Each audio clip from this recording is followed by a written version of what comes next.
क्या आप जानते हैं भगवान जगन्नाथ का असली रूप यह लकड़ी की मूरत नहीं बल्कि एक चमकता हुआ नीला पत्थर था जिसे नीलमाधव कहा जाता था। आखिर वो दिव्य पत्थर गायब कहाँ हो गया और भगवान अधूरी मूरत में क्यों बदल गए? यह कहानी मालवा के राजा इंद्रद्युम्न से शुरू होती है। उन्हें पता चला कि ओडिशा के घने जंगलों में भगवान विष्णु साक्षात नीलमाधव के रूप में पूजे जाते हैं।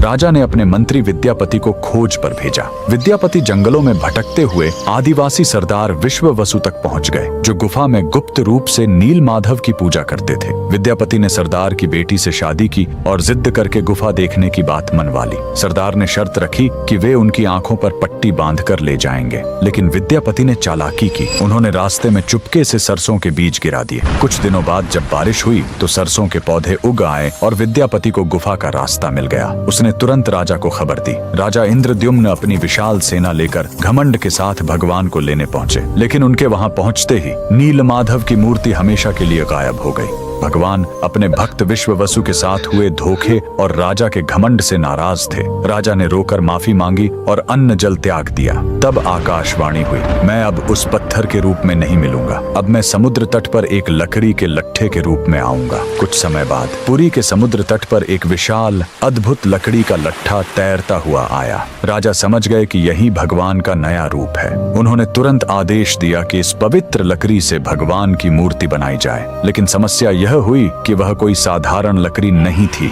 जैसे ही राज्य के बड़े बड़े कारीगर उस पर छेनी हथौड़ा चलाते, उनके औजार ही टूटकर बिखर जाते। उस दिव्य लकड़ी पर खरोंच तक नहीं आ रही थी। तब स्वयं भगवान विश्वकर्मा एक बूढ़े शिल्पकार के रूप में आए। उन्होंने कहा, मैं इससे मूर्ति बनाऊंगा, लेकिन मेरी एक शर्त है, 21 दिनों तक कमरा बंद रहेगा। अगर बीच में दरवाजा खुला तो मैं काम छोड़कर चला जाऊंगा। राजा मान गए। 15 दिनों तक अंदर से छेनी चलने की आवाज आती रही, लेकिन फिर सब एकदम शांत हो गया। रानी गुंडिचा को लगा कि बूढ़ा शिल्पकार शायद अंदर मर गया है। घबराहट में उन्होंने दरवाजा खोल दिया। अंदर देखा तो शिल्पकार गायब था और वहां भगवान जगन्नाथ, बलभद्र और सुभद्रा की अधूरी मूर्तियां थीं। राजा बहुत दुखी हुए, लेकिन तभी भगवान ने संकेत दिया कि वे इसी अधूरे रूप में रहकर भक्तों को दर्शन देना चाहते हैं। यही कारण है कि आज भी हम भगवान के उस अधूरे लेकिन सबसे प्यारे रूप की पूजा करते हैं। कमेंट्स में जय जगन्नाथ जरूर लिखें।